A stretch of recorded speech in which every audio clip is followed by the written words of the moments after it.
Pues amén, hermanos. Vamos a pasar a la enseñanza de esta mañana.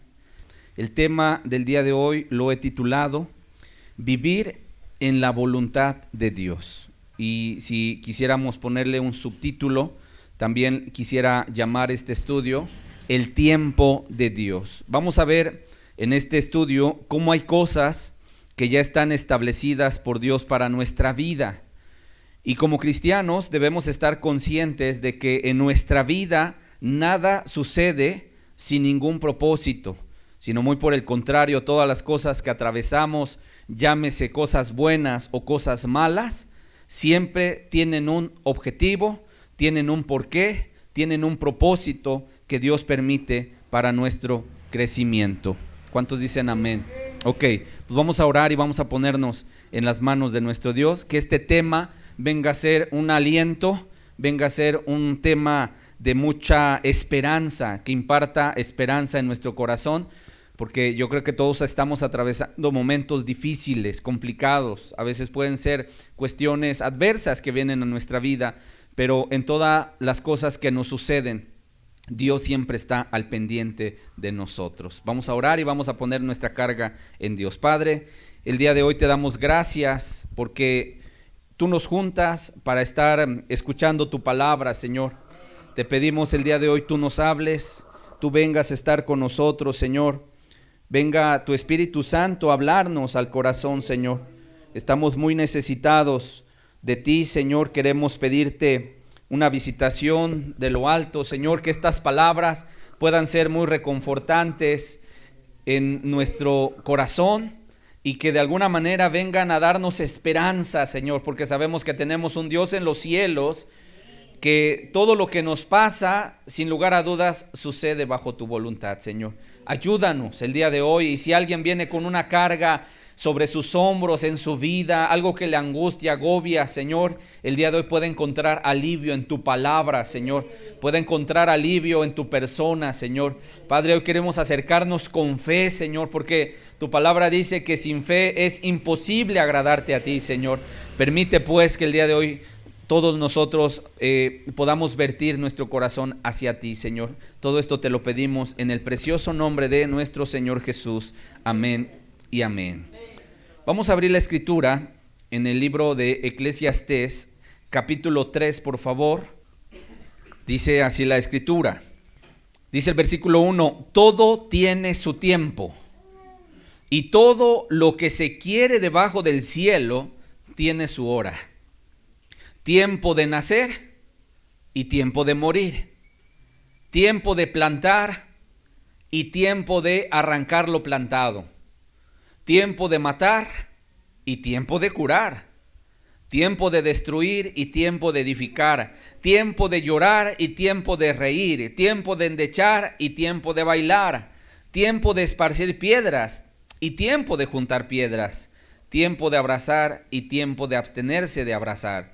Tiempo de buscar y tiempo de perder. Tiempo de guardar y tiempo de desechar. Tiempo de romper y tiempo de coser. Tiempo de callar y tiempo de hablar. Tiempo de amar y tiempo de aborrecer. Tiempo de guerra y tiempo de paz. ¿Qué provecho tiene el que trabaja de aquello en que se afana? ¿Qué pasaje, hermanos, acabamos de leer de un hombre conocido como el rey Salomón? Fue quien escribe este libro de Eclesiastés y nos deja pues entender muchos mensajes, muchas lecciones que nos dan sabiduría. ¿Qué observamos en este pasaje? Observamos varias lecciones que serán muy importantes de aplicar cada uno de nosotros en nuestra vida. La primera es que comienza el versículo número 1 diciendo, todo tiene su tiempo. Tiempo por ejemplo, de nacer, pero también habrá tiempo para morir, ¿cierto o no? Y todo lo que se quiere debajo del cielo tiene su hora. Y pone ahí varios ejemplos: tiempo de plantar, tiempo de cosechar, tiempo de llorar, tiempo para reír, tiempo de buscar, tiempo de perder, tiempo de hablar, tiempo de callar.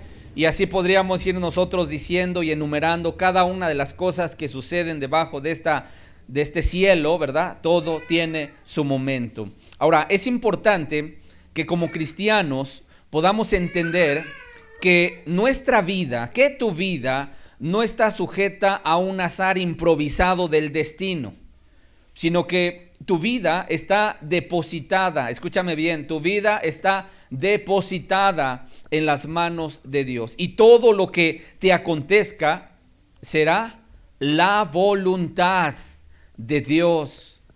O dicho de otra manera, todo lo que te acontezca será porque Dios lo permite para tu vida, porque quiere enseñarte muchas verdades que te serán de utilidad en tu caminar constante con Él. ¿Estamos de acuerdo? Esta verdad yo quiero que se quede grabada en nuestro corazón el día de hoy. De hecho, prácticamente de esto depende toda la enseñanza, y quiero volver a repetir esta verdad porque yo creo que en ocasiones hay quienes dicen, bueno, es que vamos a ver qué nos depara el destino, y pareciera como que estamos sujetos al azar, ¿no? A ver qué viene el día de mañana. Y yo quiero decirte, como cristianos, como personas que hemos creído en Dios, que nos hemos afirmado en Él, tenemos una promesa, que estamos en Él, que somos de Él, y que nada de lo que nos sucede por azares del destino, sino porque Dios lo permite. Tu vida, repito, está en las manos de Dios. No eres ajeno a la voluntad de Dios. E incluso cuando te pasa algo, como quiera que se llame, cosa buena, cosa mala, una cosa debes entender: Dios lo está permitiendo. Y si hay riqueza, si hay abundancia, ¿qué le decimos a Dios? Gracias por la bendición que tú me das. Pero si hay escasez, si hay falta de trabajo, si hay penurias, si hay pobreza, ¿qué le tenemos que decir a Dios? Gracias también, porque a través de esto puedo entender que tú me vas a proveer, porque tu palabra dice que no hay justo desamparado, ni su descendencia que mendigue pan. Y yo sé que tú me vas a mandar el sustento y mi pan diario, Señor. Y cuando el cristiano aprende a ver de esa manera a Dios, una cosa sucede en su vida: nunca dejará de ser bendecida. ¿Ok? Ahora, repito, nada de lo que te acontezca estará fuera de la voluntad de Dios, sino muy por el contrario. Al estar tú en su voluntad y en sus manos, todo lo que te acontezca estará siendo parte de la voluntad de Dios. O también lo podemos entender de esta manera: será porque Dios lo permite para tu vida, porque quiere enseñarte muchas cosas que tal vez pues en ocasiones pues no las sabes, ¿no? Y de alguna manera esas situaciones que te acontecen te van a ser de mucha utilidad en tu día a día. Vamos a ver un ejemplo de esto que estoy diciendo en la Escritura. Vamos a tomar un caso muy emblemático, y creo que pues ejemplo todos lo conocemos, sin embargo lo vamos a volver a pues repetir y a leer en la Escritura. Vamos a ver el caso de un hombre llamado Job. Job, ¿cómo lo describe la Biblia? Vamos a revisar el libro de Job, por favor, capítulo 1, versículo 1 al versículo 3. Dice así la Escritura. Vamos a ver cómo lo describe la Biblia, cuáles son las características y los rasgos de este hombre, un hombre de Dios. Dice: hubo en tierra de Uz un varón llamado Job, y era este hombre perfecto y recto, temeroso de Dios y apartado del mal. Y le nacieron 7 hijos y 3 hijas. Su hacienda era 7,000 ovejas, 3,000 camellos, 500 yuntas de bueyes, 500 asnas y muchísimos criados. Y era aquel varón más grande que todos los orientales. Si nos damos cuenta, la Biblia hace una descripción impactante de este hombre. Sin embargo, antes de enumerar todos los bienes materiales que tenía, primero describe y nos deja una, vamos a llamarle radiografía, ¿sí? Una radiografía de su carácter moral. Y esto es algo bien importante que nosotros lo podamos entender. ¿Cómo describe la Biblia a este hombre? Número 1, dice que era un varón, ¿qué? Perfecto, ¿sí? Un hombre recto, un hombre temeroso de Dios y además apartado del mal.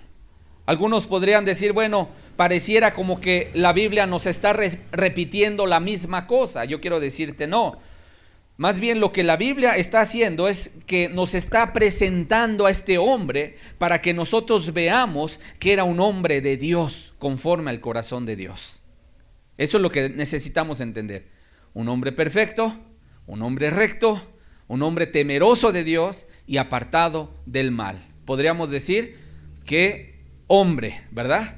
¿Qué carácter moral poseía este hombre llamado Job? Un hombre que vivía en justicia y que vivía en rectitud. Ahora, por otro lado, me deja entender la lectura que este hombre, además de tener pues estas características, pues también era un hombre casado, en otras palabras, era un esposo y además era un padre, porque tenía hijos, ¿verdad? ¿Cuántos hijos tenía?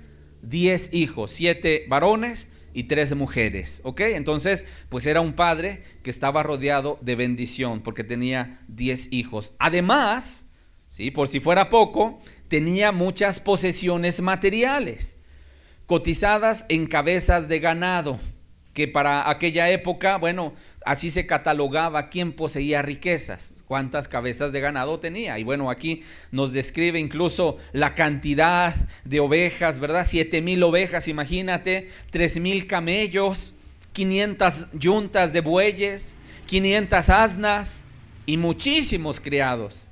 En otras palabras, este hombre era un hombre que poseía una gran riqueza. Sin embargo, aquí viene el pero. De repente, este hombre llamado Job fue azotado por distintas calamidades. ¿Ok? Si seguimos leyendo el pasaje del versículo 6 al versículo 12, nos vamos a dar cuenta de que llegó un día Satanás delante de la presencia de Dios y Dios le presume, vamos a decirlo en estas palabras, Dios le presume a Satanás aquel hombre recto, ¿verdad? Y de alguna manera Satanás le responde algo a Dios y vamos a ver en la lectura lo que sucedió. Dice Job capítulo 1 versículo 6 al versículo 12, dice: un día vinieron a presentarse delante de Jehová los hijos de Dios. Es decir, aquí se refiere a los ángeles, ¿verdad? Los ángeles, entre los cuales vino también Satanás. Y dijo Jehová a Satanás: ¿de dónde vienes? Respondiendo Satanás a Dios, le dijo: de rodear la tierra y andar por ella. Y Dios dijo a Satanás: ¿no has considerado a mi siervo Job, que no hay otro como él en la tierra? Varón perfecto y recto, temeroso de Dios y apartado del mal. Respondiendo Satanás a Jehová, dijo: ¿acaso teme Job a Dios de balde? ¿No le has cercado alrededor de él y a su casa y a todo lo que tiene? Al trabajo de sus manos has dado bendición, por tanto sus bienes han aumentado sobre la tierra. Pero extiende, fíjate la incitación que hace Satanás a Dios. Dice: pero extiende ahora tu mano y toca todo lo que tiene y verás si no blasfema contra ti en tu misma presencia. Versículo 12 dice: dijo Jehová a Satanás: he aquí, todo lo que tiene está en tu mano, solamente no pongas tu mano sobre él. Y salió Satanás de delante de Jehová. ¿Qué lectura? Un punto importante a considerar. Bueno, hay muchos, ¿no? Puntos, muchas lecciones, muchas verdades que podemos considerar. Pero una de ellas, y ya lo estuvimos en algún momento abordando, conoce a tu adversario. Y describimos cuáles eran los nombres que tiene este adversario. Y uno de ellos, además de diablo, también es difamador, ¿sí? Es un calumniador. Es uno que está siempre buscando expresarse de alguna manera mal de los demás. Y en este caso lo hizo en torno a Job. Le dice a Dios, bueno, primero Dios veo que presenta, ¿no?, a Satanás como que le presume a Job. Y dice: mira, este hombre un hombre recto, un hombre perfecto, un hombre temeroso de Dios, un hombre apartado del mal. Y entonces ahí viene Satanás con sus calumnias, porque Satanás es calumniador, ¿cierto o no? Entonces viene Satanás y le dice, bueno, dice, ¿cómo no te va a servir? Lo estoy parafraseando en otras palabras. ¿Cómo no te va a servir? A ver, Dios, ¿cómo no te va a amar si le has rodeado de bienes materiales? Pero extiende tu mano y quítale todo y vas a ver si no blasfema contra ti. Imagínate la forma en cómo rebate Satanás el comentario del Señor. Y de alguna manera yo entiendo que Satanás es terrible, hermanos. ¿Sabes por qué? Porque él piensa que el creyente le sirve a Dios por conveniencia. Y quiero decirte, no es así. ¿Alguien de aquí le sirve a Dios por conveniencia? ¿Alguien le sirve a Dios por lo que te pueda dar? ¿Alguien le sirve a Dios y tal vez viene con una enfermedad y dice, Señor, bueno, si tú me sanas, entonces te serviré? ¿Le servimos sanos o enfermos? ¿Cierto o no? ¿Le servimos con abundancia o con escasez? En otras palabras, a Dios le servimos en las buenas, pero también en las malas. Le servimos y le amamos en la salud, pero también en la enfermedad. Cuando tenemos fuerza, pero también cuando estamos en debilidad. Cuando hay tiempos fructíferos, pero también cuando hay tiempos de escasez. Cuando estamos en plena juventud, pero también cuando estemos en la vejez. Cuando estamos jóvenes, ¿cierto? No queremos emprender muchas cosas y estamos aquí y allá y vamos, subimos, bajamos y decimos, tiempo me falta para seguir haciendo la obra de Dios. Bueno, quiero decirte, llegará el momento en el cual tal vez esas piernas hoy veloces, ¿verdad? Presurosas de ir un lugar a otro. Y quisiera pues que así anduviéramos, pues los que tenemos fuerza, ¿verdad? Andando de un lugar a otro, llevando el evangelio, predicando la palabra, visitando lugares, tocando puertas, yendo a esparcir las buenas nuevas que el Señor nos ha conferido a nuestra vida. Porque una cosa es muy cierta, llegará el momento en que esas fuerzas comiencen a disminuir. Y esa juventud que hoy tenemos, mira, el tiempo se pasa así, rápido. Pareciera que de repente vas caminando y cuando menos te das cuenta, pues si tenías 20 ya tienes 30. Y después ya tienes 40. Y después ya tienes 50, 60, 70. Y cuando menos te das cuenta ya tienes 80, 90. Y cuando menos lo pienses, estás en el último suspiro para pasar a la presencia de Dios. Pero hermanos, una cosa necesitamos entender, sea que tengas 15, que tengas 20, que tengas 30, 40 o los años que tengas, nuestra vida es para Dios. Nuestra vida es de Él. Y le servimos cuando tenemos plena fuerza, juventud, pero también le serviremos cuando tal vez estemos ya sentados, cansados físicamente, pero aún con todo eso le seguiremos ofreciendo nuestro corazón a Dios. Por eso, vuelvo a repetir, Satanás es terrible porque él piensa que el creyente le sirve a Dios por conveniencia y eso no es verdad. El cristiano ama a su Señor, no por lo que le da, sino por quien es Él. Amamos a nuestro Cristo porque Él merece ser amado. Amamos a Dios, ¿verdad? Amamos a Dios porque Él es digno de nuestro amor. Y es más, en ocasiones, dime si no es cierto, podemos decir, bueno, quisiera tener 1000 vidas y las 1000 vidas entregarlas a Dios, ¿cierto o no? Y aún esta vida, aunque la viva completamente entregada a Él, no le pago todo lo que Él ha hecho por mí. Pero bueno, hermanos, yo creo que no quitemos nuestra confianza, nuestra fe, nuestra devoción a seguir entregando nuestra vida a Dios. Ok, ahora, por otro lado, no solamente vemos cómo Satanás pone, ¿no?, una astucia, una artimaña, una estrategia para poder sacudir a Job. Dice, tú lo presumes, tú presumes a este hombre que es recto, que es perfecto, que es temeroso tuyo, que es apartado del mal, pero mira, yo te digo, tiéntale, pruébale, toca sus bienes y vas a ver si no empieza a blasfemar en tu misma presencia. ¿Y sabes qué hace Dios? Cuando escucha esa argucia de Satanás, vemos que Dios le otorga permiso a Satanás. Y para los que están anotando, así anótenle.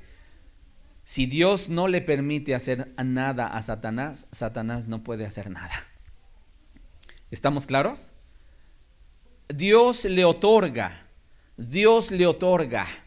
un permiso a Satanás para probar la fidelidad del justo Job a través de varias calamidades, sí. Pero le pone un límite. Vamos a volver a leer el versículo 12. Dijo Jehová a Satanás: he aquí, todo lo que tiene está en tu mano.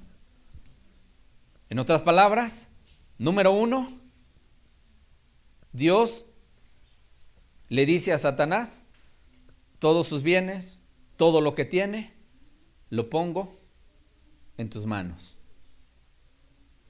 Sin embargo, dice la segunda parte, solamente, y aquí es el pero, no pongas tu mano sobre él. Entonces le da permiso, pero también le pone una limitante. Esto es importante, hermanos, que lo podamos entender. Ahora, Satanás se limitó a no tocar la vida de Job en este momento. Una verdad importante que vemos aquí es que Satanás, cuando viene a la vida del creyente a tentarle, a probarle, a poner en balanza su fe, su confianza en Dios a través de cualquier calamidad, siempre Dios estará limitando a Satanás para que no vaya más allá. ¿Estamos claros en este punto? La Biblia dice, y yo creo que tú lo sabes, y para el que no lo sepa, bueno, lo repetimos, que no nos ha venido una tentación que no sea, ¿qué cosa? Humana. Pero dice el versículo completo, pero fiel es Dios, que no nos va a dejar que seamos tentados más allá de lo que podamos, ¿qué cosa? Soportar. No sabemos el pasaje, ¿cierto o no? Entonces, tentaciones, adversidades, pruebas van a venir. Ya nos han venido y nos seguirán viniendo. Pero fiel es Dios. ¿Cómo es Dios? Digámoslo fuerte, ¿cómo es Dios? Fiel. Fiel es nuestro Dios, que no nos va a dejar que seamos tentados más allá de lo que podamos soportar. En otras palabras, si Dios observa que uno de sus hijos va a ser zarandeado, porque Satanás tiene una especialidad, andar zarandeando a los hijos de Dios. En cualquier momento Satanás llega a la presencia de Dios y le dice, pues déjame zarandearlo, ¿sí? Déjame sacudirlo. ¿A poco no en ocasiones ya no vemos lo duro sino lo tupido? Que de repente, una tras otra, ¿a cuántos les ha pasado? ¿Cierto o no? Nos ha pasado a todos. Nos ha pasado a todos. Sin embargo, si viene Satanás y pide autorización de parte de a Dios para poder tentar a un cristiano, siempre Dios, cuando permite que suceda algo en la vida de un cristiano, Dios va a limitar a Satanás para que no vaya más allá. Ahora, hago simplemente un paréntesis, no nos vamos a desviar de la vida de Job, pero lo podemos ver en la vida del apóstol Pedro. Este mismo evento del zarandeo, del sacudir Satanás a los santos, ¿verdad? En Lucas capítulo 22, versículo 31 al versículo 34. Dice Lucas 22, versículo 31 al versículo 34. Dice, dijo también el Señor, ahora va a hablar el Señor Jesús, en el momento en el cual iba a ser entregado. En esa noche especial, le dice el Señor a Pedro, Simón, Simón, He aquí Satanás, ¿qué cosa? Os ha pedido para zarandearos como a trigo. ¿Qué es lo que hace Satanás? Llega delante de la presencia de Dios y pide el permiso. ¿Para qué? Para zarandear. Esa palabra zarandear como trigo es una frase que se refiere a un momento de mucha opresión satánica, donde pareciera que Satanás se ensaña contra el creyente y le viene una tras otra calamidad. Ahora, dice aquí, Satanás os ha pedido para zarandearos como a trigo. Pero mira lo hermoso, hermanos. Y si tienes ahí tu Biblia a la mano, subraya esa parte, ponle un asterisco, es una promesa preciosa de Jesús. Dice, pero, lo que cambia siempre las cosas, ese pero, ¿verdad? Dice yo, ¿quién dijo yo? Jesús, he rogado, ¿por quién? Por ti. ¿Qué hace Jesús por ti? Ante el Padre, ruega. Bendito sea nuestro Cristo, hermanos. Él es nuestro intercesor. Yo he rogado por ti. Que tu amor, dice ahí, que tu consagración, que tu pasión, no, dice que tu fe no falte. Que tu fe no falte. Y esa palabra, hermanos, que tu fe no falte, es bien importantísimo que nosotros lo podamos entender. Dice, y tú, una vez vuelto, en otras palabras, una vez restaurado, porque lo que está señalando en este momento el profeta de profetas a su discípulo Pedro, es que Satanás lo iba a zarandear. Le está profetizando una caída tremenda. Sin embargo, ahorita lo terminamos de leer, Pedro no estaba preparado para ese momento del zarandeo. Pero a mí me llama mucho la atención esta palabra, esta frase, yo he rogado por ti que tu fe no falte. Porque una de las cosas que podemos nosotros entender cuando viene un momento de calamidad, ¿sabes qué hace Satanás? Y cuando logra, y esto es bien importante que tú lo puedas entender, cuando logra que el cristiano trastabille, y no solo trastabille, sino caiga en ocasiones en alguna falta como lo hizo Pedro, ¿sabes una cosa?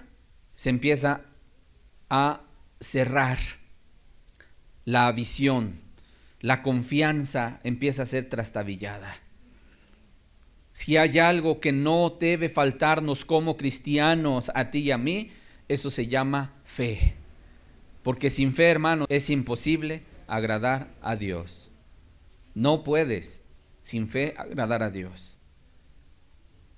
Y ya lo hemos dicho en algún momento, si algún cristiano llega a caer, a tropezar en un pecado, tiene que correr a Cristo.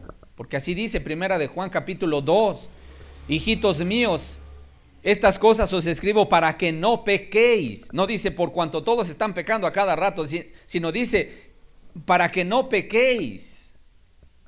Dice, y si alguno hubiere pecado, abogado tenemos. En otras palabras, que no se te vaya a oscurecer.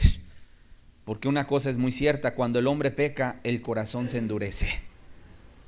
Y por cierto, también hay un pasaje en el libro de Hebreos que nos dice, para que vuestros corazones no se endurezcan a causa del pecado.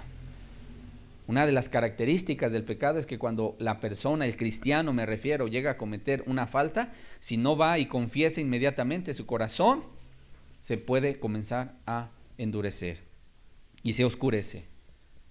Y al rato la persona ya no sabe ni en qué anda tropezando y va de tumba en tropiezo y de tropiezo en descalabro. Por eso el pasaje que estamos leyendo para mí es bien importante. El Señor sabía que Satanás había pedido a Pedro, al Padre, le había pedido a Dios el Padre permiso para zarandearlo como a trigo. Y el Padre le había concedido ese zarandeo. Ahora, yo pregunto, ¿nada más iba a ser Pedro el zarandeado, el sacudido? No, todos los discípulos. ¿Lo abandonaron, sí o no? En el momento de la prueba, todos se echaron a correr. Judas lo traiciona por 30 piezas miserables de plata. Los otros lo abandonan, huyen. Y pues obviamente Satanás se fue contra uno, principalmente contra Pedro. Porque dentro de todos los apóstoles que estaban siguiendo al Señor, Pedro iba a fungir como una pieza principal, una columna principal dentro de la iglesia. Él lideraba a ese grupo de discípulos, de seguidores del Señor. Por eso el Señor no se va con todos. Agarra a Pedro y le dice: Satanás te ha pedido para zarandearte como a trigo, pero yo he rogado, yo he pedido, yo he intercedido por ti, que tu fe no falte. Y dice: y tú, una vez vuelto, confirma a tus hermanos. Una vez restaurado, confirma a tus hermanos. Dales aliento. Diles que sí se puede, que vamos para adelante. Verso 33 dice: y él le dijo: Señor, dispuesto estoy a ir contigo, no solo a la cárcel, sino también a la muerte. Y él le dijo: Pedro, te digo que el gallo no cantará hoy antes que tú niegues 3 veces que me conoces. Y él se aferró a decirle: no, Señor, aun si fuera necesario dar mi vida por ti, no te negaré. En otras palabras, Pedro estaba ignorando que el que estaba diciéndole esa profecía era y es el profeta de profetas, el Dios verdadero. ¿Qué debió haber hecho Pedro? Caer de rodillas y decirle: Señor, ayúdame en mi debilidad. Yo no sé qué me va a venir, tú sí lo sabes, pero ayúdame en el momento de la prueba, ¿cierto o no? Ahora, después de que les dijo esto, los agarró de alguna manera y van al huerto de Getsemaní y los agarra Pedro, Jacobo y Juan: vengan conmigo, y los lleva todavía un poco más adelante y les dice: estoy muy triste hasta el punto de la muerte, quédense aquí conmigo y velen, pónganse a orar. Y mientras el Señor va y empieza a clamarle a Dios por la adversidad que iba a venir sobre su vida, ¿qué hizo Pedro? Se durmió. Y bueno, ya sabemos la triste historia, ¿cierto o no? ¿Quién confrontó a Pedro? ¿Quién le dijo a Pedro: oye, tú eres uno de sus discípulos? ¿Quién fue? El centurión más corpulento, aquel soldado más imponente que iba armado hasta los dientes. ¿Ese fue el que confrontó a Pedro? ¿Ese fue el que le dijo a Pedro: tú eras uno de ellos, tú eras uno de sus discípulos? Fue una criada. Le dijo: este también estaba con aquel.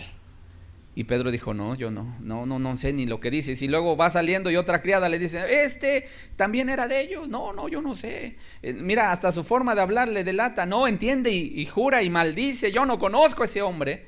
Y obviamente cae de una manera terrible Pedro. Y cuando cae por tercera vez, escucha el canto del gallo. Dice la historia, hermanos, que cuando Pedro, después de haberse vuelto otra vez al Señor y caminar en ese camino de la senda de Dios, cuando él escuchaba el canto de un gallo, a donde quiera que lo encontrara, ese canto del gallo, y lo escuchara él, caía postrado de rodillas y le decía: Señor, gracias porque te moviste a misericordia y me perdonaste de mi pecado. Hermanos, yo creo que el Señor no nos ha levantado 1 ni 2 veces, ¿cierto o no? ¿Cuántas veces nos ha perdonado nuestro Señor? ¿Cuántas veces hemos tal vez flaqueado y tropezado y hemos caído en ocasiones?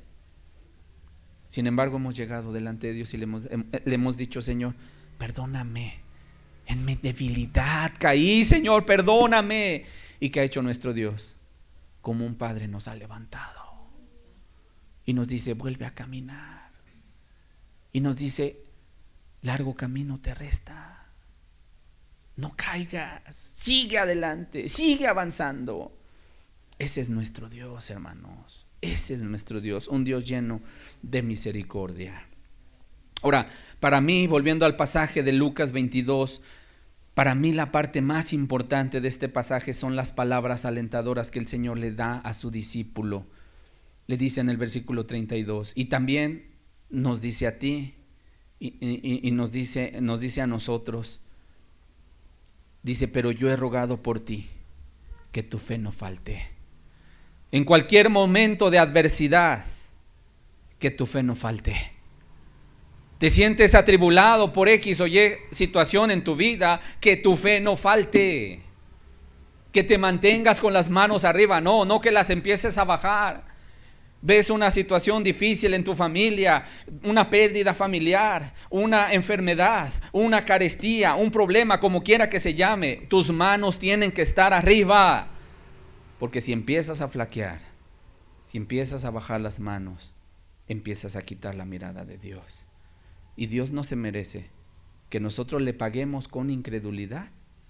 Cuando Él estuvo en la tierra, Él estuvo viviendo día a día una vida completamente entregada a Dios hasta el final. ¿Estamos de acuerdo? Ahora, estas palabras, pero yo he rogado por ti que tu fe no falte, son un aliento para todo cristiano. Y de aquí nos tenemos que agarrar, hermanos. Señor, yo sé que tú has rogado por mí. Y yo sé que Satanás está aquí de terco y me está haciendo una adversidad y me está trayendo calamidad.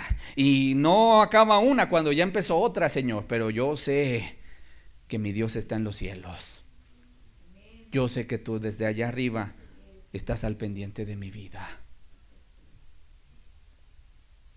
Hermanos, una cosa que debemos estar conscientes es que la vida cristiana es una guerra encarnizada contra Satanás y contra sus huestes espirituales de maldad. ¿Cierto o no? Por lo tanto, la guerra, escúchame bien esto que te voy a decir, y si puedes también anotarlo, anótalo. La guerra no se pelea en nuestras propias fuerzas, sino en las fuerzas de Dios. Tú y yo no podemos hacerle frente a Satanás en nuestra propia fuerza, porque nos haría pedazos. ¿Estamos claros? Ahora, debes entender que hay quien lo detiene para que no te destruya, para que no nos destruya, y ese alguien es Dios. Y a pesar de tus enfermedades, a pesar de tus carestías, a pesar de tus diferentes adversidades, debes confiar en que Dios tiene todo bajo control. Cualquiera que esté atravesando por alguna situación difícil, por ejemplo, alguna carestía terrible, que en ocasiones, cierto o no, pasa un año y decimos, esperemos que el año que viene sea mejor, pero llega el año, cierto o no, y empiezan a subir las cosas. Y lo que antes comprabas con 100 pesos, ahora no te alcanza para nada. Y de alguna manera ves en el bolso y dices, pues no hay nada y la carestía está terrible. Bueno, yo quiero decirte, o a lo mejor alguien se quedó sin trabajo, o a lo mejor alguien se quedó, perdió un ser querido. Yo quiero decirte, en cualquiera de los casos, una de las cosas que necesitas entender es que Dios tiene todo bajo control, aun las adversidades que atravesamos, hermanos.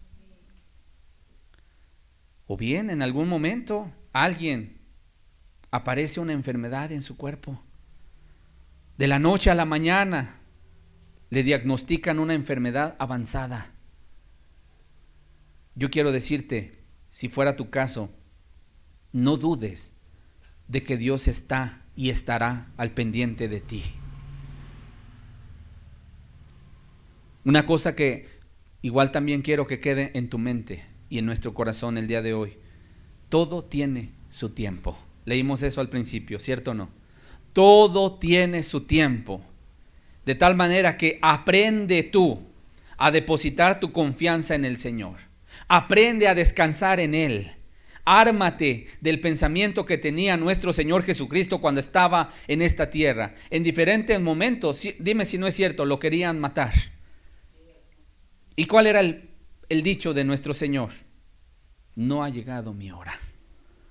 ¿Cierto o no? ¿Lo hemos leído en los evangelios? No ha llegado mi tiempo. No ha llegado mi hora. Lo puedes ver en Juan capítulo 2, verso 4, para los que están anotando. O en Juan capítulo 7, versículo 6. Y bueno, hay más pasajes, pero nada más para que lo tengas como una referencia. El Señor Jesús, estando en esta tierra y en diferentes momentos le querían hacer daño, lo querían matar, lo querían despeñar, lo querían matar, querían acabar con él. Él decía, no ha llegado mi hora. Porque una cosa necesitamos entender, hermanos. Nuestra vida como cristianos, la Escritura dice en Hebreos 9:27 que está establecido para los hombres que mueran una sola vez. Ya está establecido el día, el minuto, la hora en el cual vamos a estar en la presencia de nuestro Dios. Y no va a ser antes y no va a ser después, sino en el momento que Dios ha establecido. ¿Estamos claros? Ahora, tomando el ejemplo del Señor, vamos a revisar un pasaje en Juan capítulo 13, para que te des cuenta y te armes de ese mismo pensamiento. De repente puede llegar una enfermedad a tu cuerpo, dime si no es cierto, y nos podemos sentir al borde de la muerte, pero una cosa tú debes pensar: yo estoy en el tiempo de Dios, yo estoy en la mano de Dios. Si Él quiere que aquí termine mi vida, Él sabrá.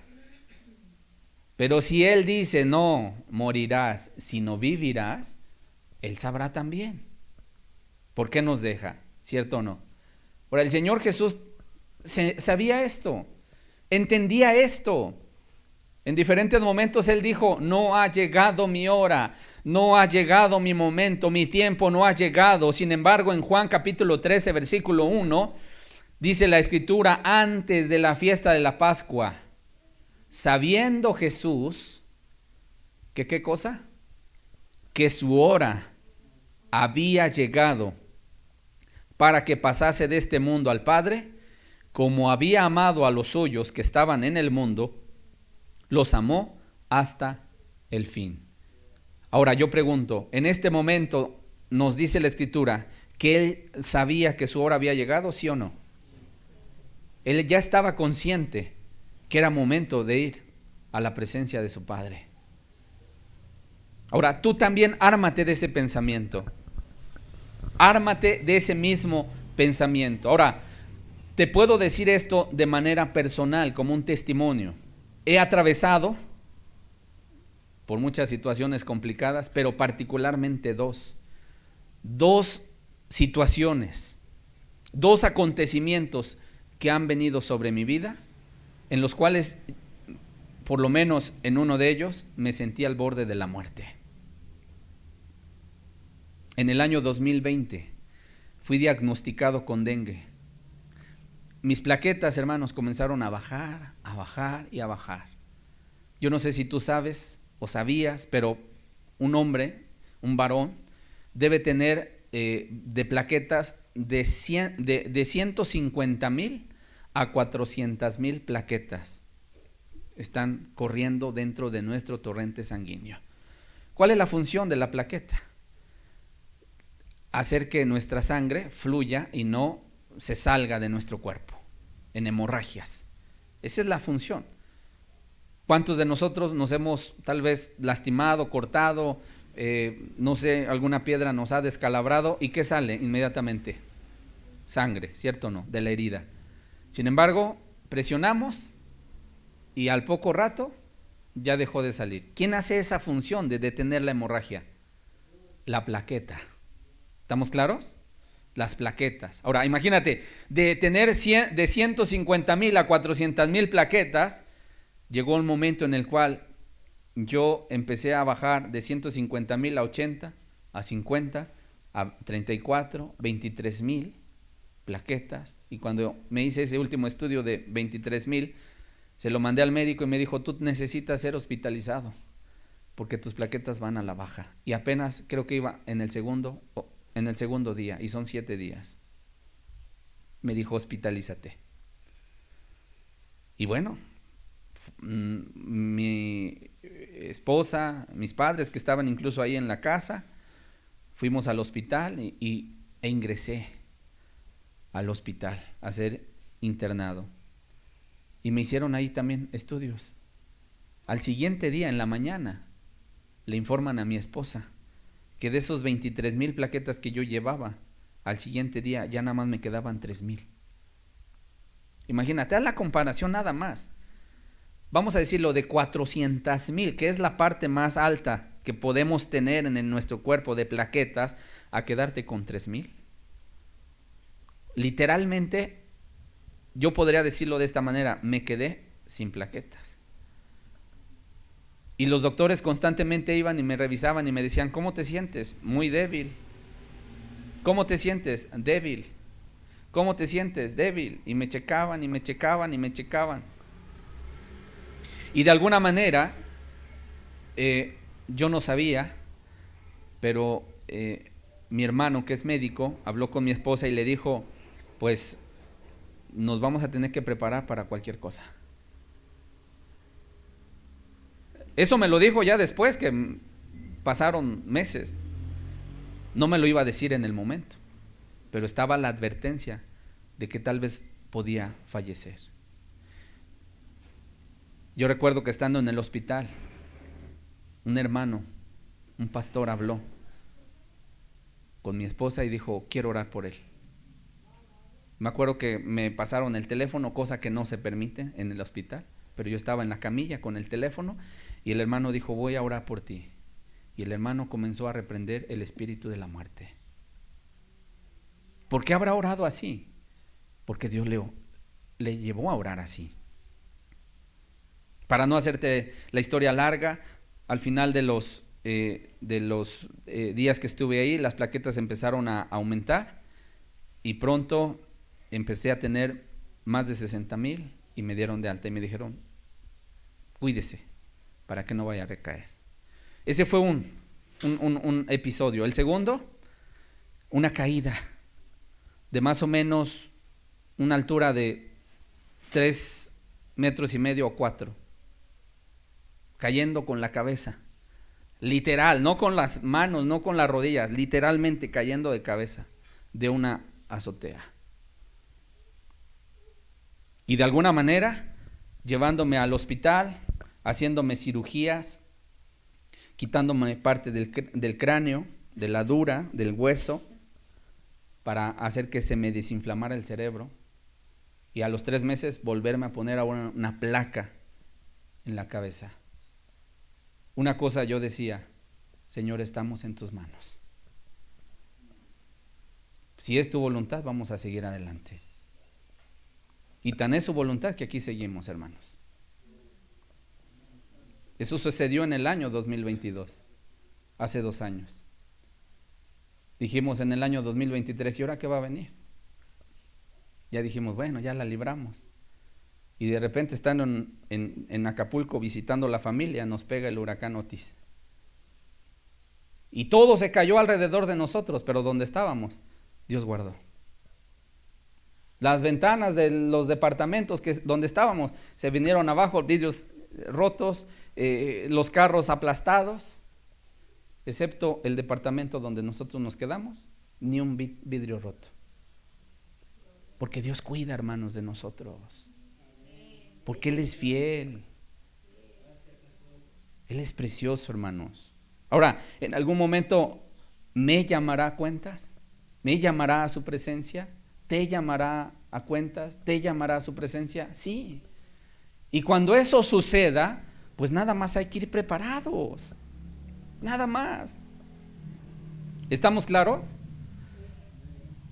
Ok, bueno, ese amén lo escucho medio flojito. ¿Estamos claros, hermanos? Ok. Que cuando el Señor nos llame a su presencia estemos preparados. Que nos agarre, hermanos, preparados. Algunos dirán, bueno, es que todavía me falta mucho. Bueno, a todos nos falta. Vamos a estar en el cielo y vamos a seguir conociendo a nuestro Dios. Imagínate si no nos falta conocimiento aquí. Pero que en lo que Él nos está demandando, pongamos todo. Que si eres hijo, obediencia a los padres. Que si eres padre, atención a los hijos. Que si eres esposa, cuidado del esposo. Si eres varón, procurar a la familia. En otras palabras, si eres empleado, trabajando fuertemente para tu trabajo. Que si eres patrón, pues igual dando atenciones a tus trabajadores. Todos haciendo lo que nos corresponde. hasta en lo más sencillo. Ser justos hasta en lo más sencillo. ¿Estamos de acuerdo? Ok. Ahora vamos a volver al ejemplo de Job. Y vamos a ver cómo Satanás vino a él para tocar todo aquello que Job tenía y se lo arrebató. Job 1, versículo 13 en adelante dice: y un día aconteció que sus hijos e hijas comían y bebían vino en casa de su hermano el primogénito. Y vino un mensajero a Job y le dijo: estaban arando los bueyes y las asnas paciendo cerca de ellos, y acometieron los sabeos y los tomaron, y mataron a los criados a filo de espada. Solamente escapé yo para darte la noticia. Aún estaba hablando cuando vino otro que dijo: fuego de Dios cayó del cielo, quemó las ovejas y a los pastores, y los consumió. Solamente escapé yo para darte la noticia. Todavía estaba hablando y vino otro que dijo: los caldeos hicieron 3 escuadrones y arremetieron contra los camellos y se los llevaron y mataron a los criados a filo de espada. Solamente escapé yo para darte la noticia.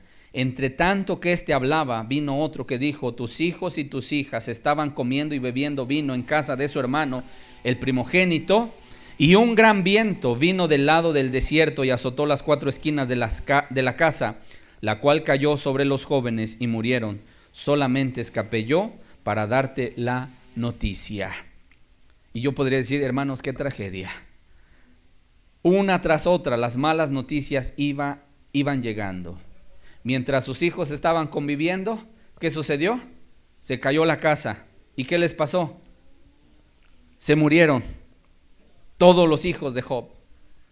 Mientras sus criados cuidaban sus ganados, vinieron ¿quiénes? Los ladrones, y se los llevaron. Mientras pastaban las ovejas, ¿verdad? Cayó fuego del cielo y los consumió.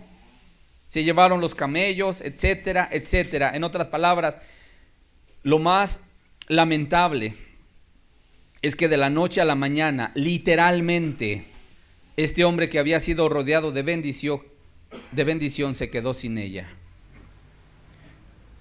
Ahora, ¿qué es lo que pienso al leer yo este pasaje? Que lo más doloroso de las pérdidas, sin lugar a dudas, debieron haber sido sus hijos y sus criados. Dime si no es cierto.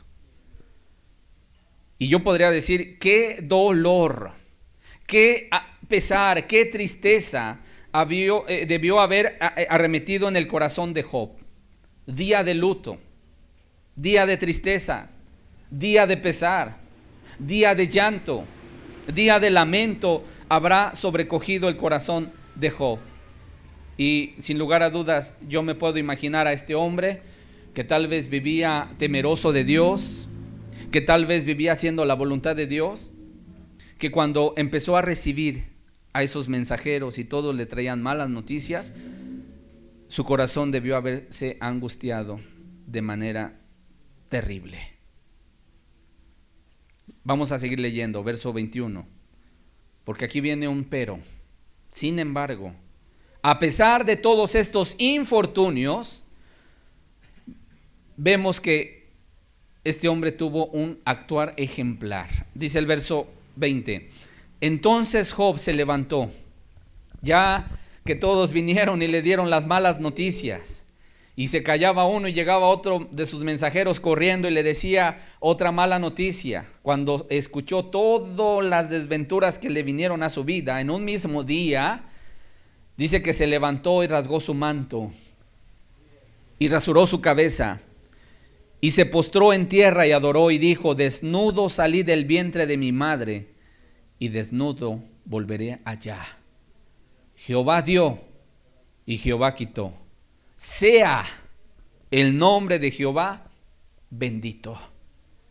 En todo esto no pecó Job, ni atribuyó a Dios despropósito alguno.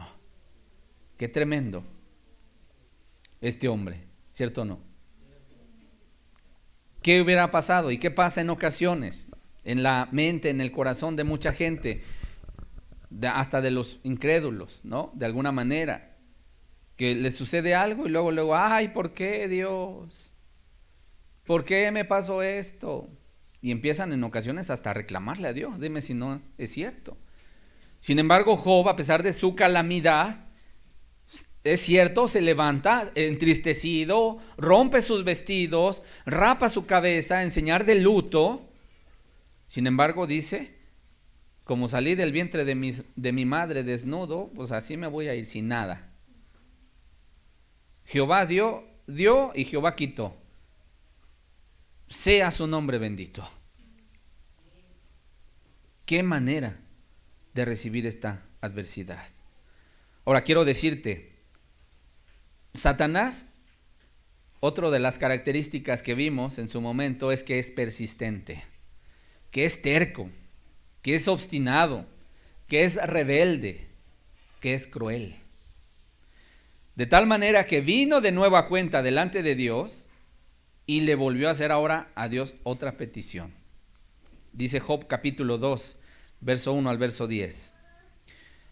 Dice, aconteció que otro día vinieron los hijos de Dios para presentarse delante de Jehová, y Satanás vino también entre ellos, presentándose delante de Jehová. Y dijo Jehová a Satanás, ¿de dónde vienes? Respondió Satanás a Jehová y dijo, de rodear la tierra y de andar por ella. Y Jehová dijo a Satanás, ¿no has considerado a mi siervo Job, que no hay otro como él en la tierra, varón perfecto y recto, temeroso de Dios y apartado del mal, y que todavía retiene su integridad, aun cuando tú me incitaste contra él, para que lo arruinara sin causa?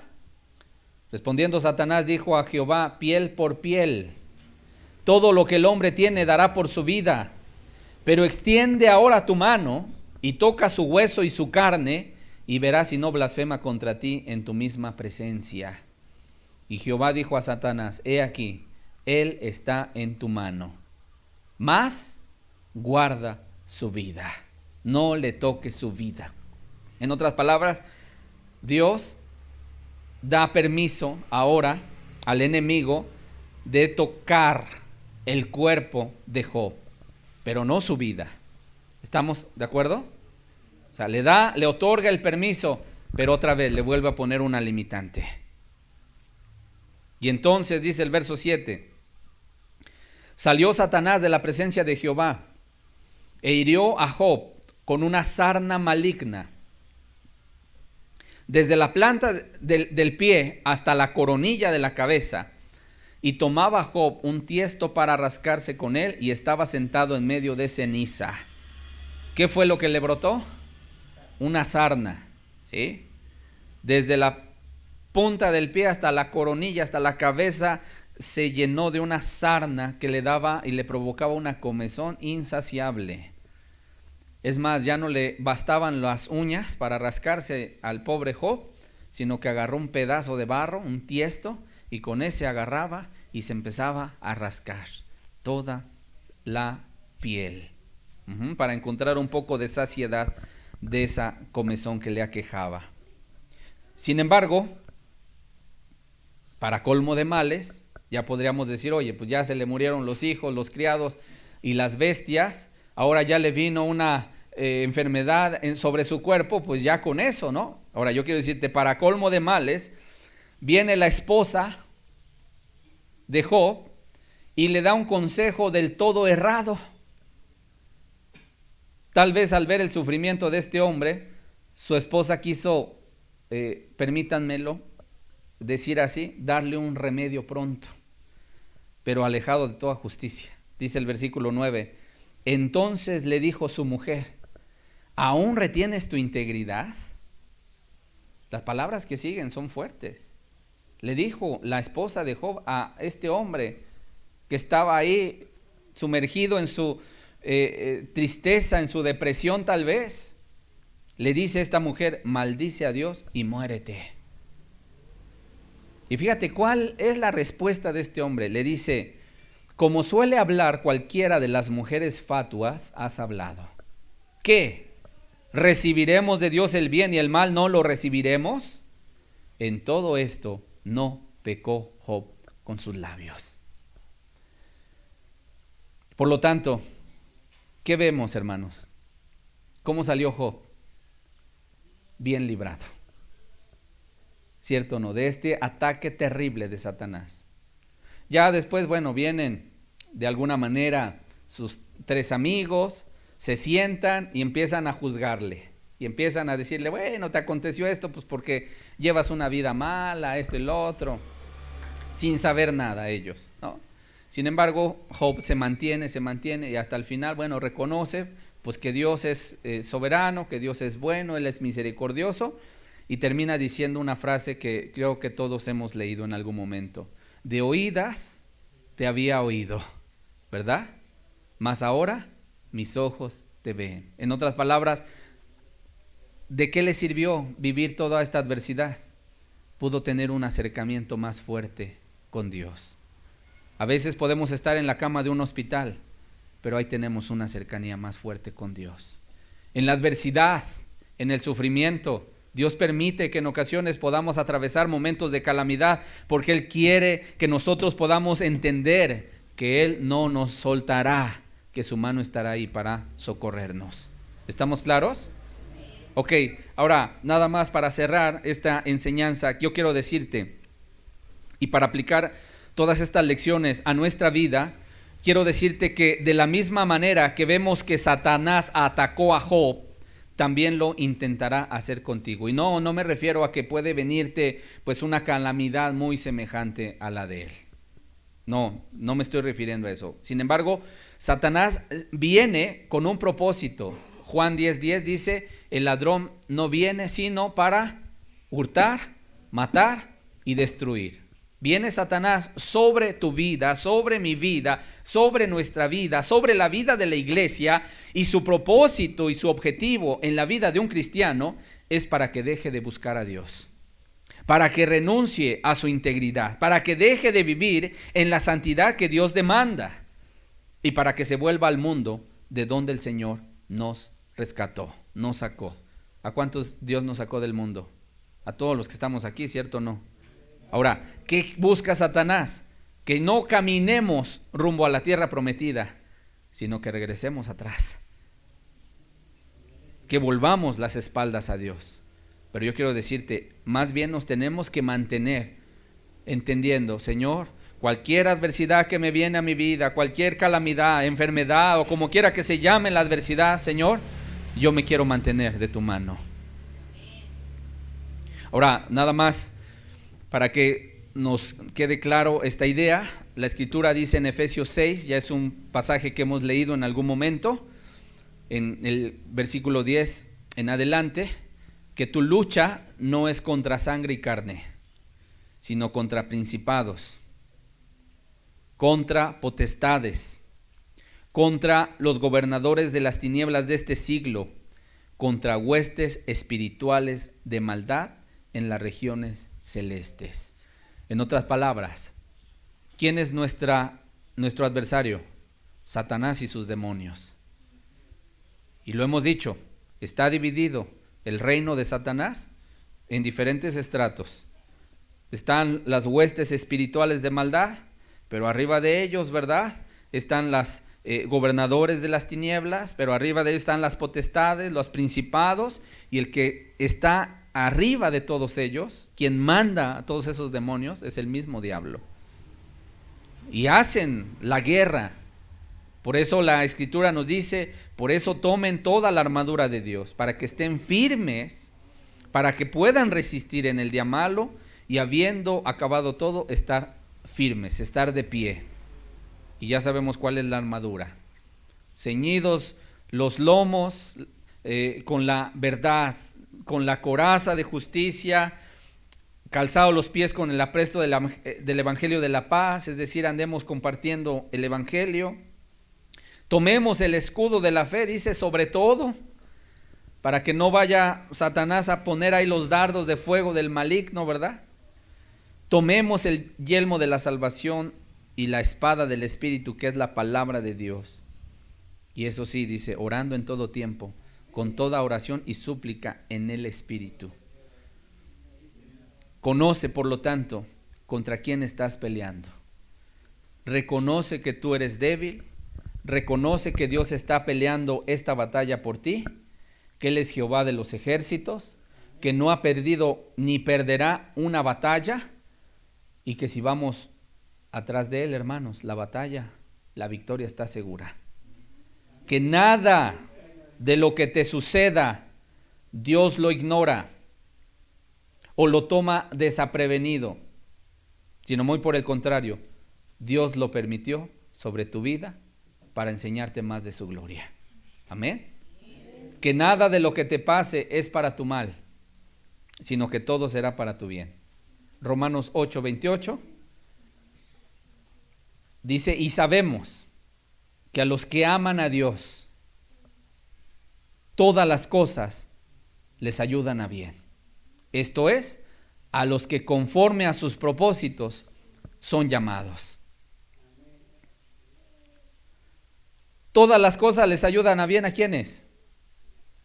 ¿Qué dice el versículo al principio? A los que aman a Dios. Aún puede ser una adversidad, una enfermedad, una carestía, un despropósito. Todo le ayuda a bien al cristiano. Y Romanos 14, el último versículo que vamos a leer, versículo 8. El último pasaje que vamos a leer. Dice Romanos 14:8, pues si vivimos, para el Señor vivimos. Y si morimos, para el Señor morimos.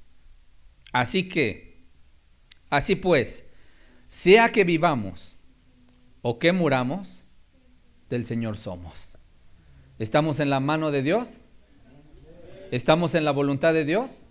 Tenemos entonces que aprender a vivir en la voluntad de nuestro Dios. Y sea que vivamos para Dios, sabiendo que de Dios viene todo y que todo tiene su tiempo según su voluntad.